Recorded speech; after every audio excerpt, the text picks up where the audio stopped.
AKAP walang alokasyon sa ilalim ng proposed 2026 national budget. Detalye ng balitang yan mula kay Rajuman Grace Mariano. RMN Live Report!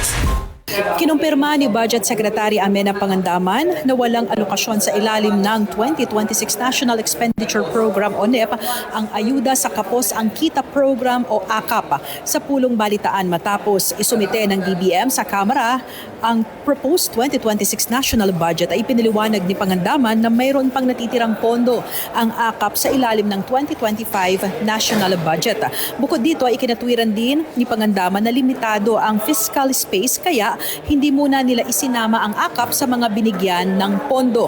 Binanggit ni Pangandaman na nasa 10 trilyong piso ang orihinal na kabuuang halaga ng mga budget proposals ng iba't ibang ahensya ng pamahalaan pero hindi lahat ay kanilang napagbigyan. Doon po sa AKAP, wala po yung AKAP sa budget ng DSWD for next year. May natitira pa pong pondo for 2025 and like I mentioned a while ago, we receive a total of 10 trillion pesos na proposal from agencies.